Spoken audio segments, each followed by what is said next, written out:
Once again, after an absolutely calm July in the Western Pacific, the tropics are, I wouldn't say heating up, but they are getting a bit more active out here. We currently have what's left of Hagupit actually moving over the Korean Peninsula and another area just east of the Philippines I am interested in. First, I want to talk about what's left of Hagupit here, because it's not over yet. In fact, some winds up to 60 kilometers per hour and a torrential rainfall, adding up over 100 millimeters in spots, still possible here. In fact, there are warnings stretching across from Seoul all the way over towards the east coast on South Korea. It's not a pleasant day by any means, even stretching over across the DPRK as well. Just a heavy rainfall. So this storm's not over with yet. It was not one of the most devastating typhoons we've ever seen, but still causing issues here across eastern China and through the Korean Peninsula. And separately, it's surging in a lot of moisture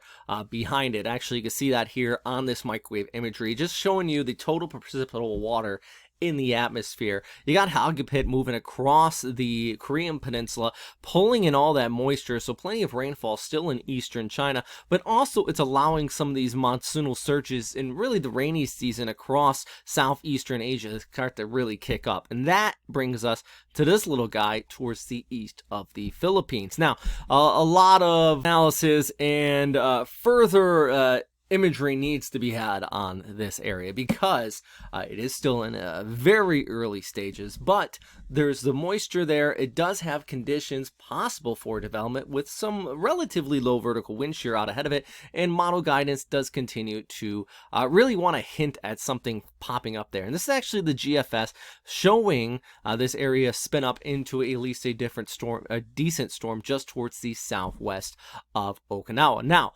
keep in mind, this is only 72 hours out, but we don't have a defined low-level circulation where this is developing, and that means model guidance doesn't have good initial conditions to really spin up the model. So what that means is whenever you don't have a defined low-level circulation, this is very interesting and something we really want to watch, but you have to keep in mind as far as the initial conditions with this area. Heading into the weekend, though, if you take a look at the ECMWF ensemble, which does take in different variations as far as those initial conditions into the model, you can see that we do have that Westpac high towards the north and east, meaning that anything that develops out in here likely is going to want to flow off in that northerly projection across these southern Japanese islands, basically following in behind where Hagupit was. This is the ECMWF ensemble, kind of showing you where this does take it.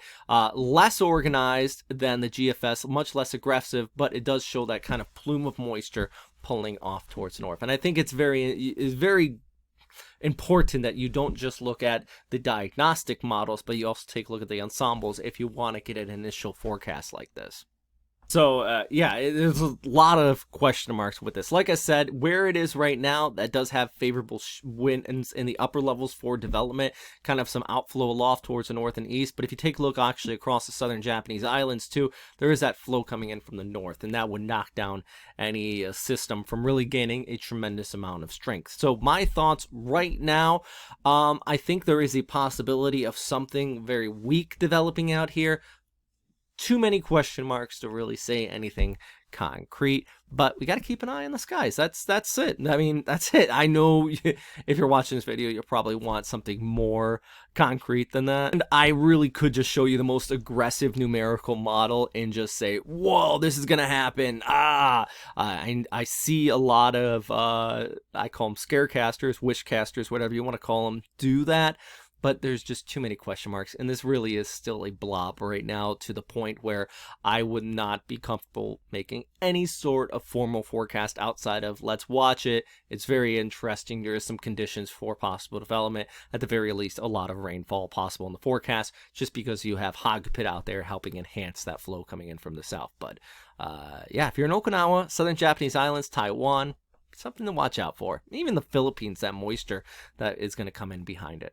All right, guys, stay safe out there. As always, thanks for watching.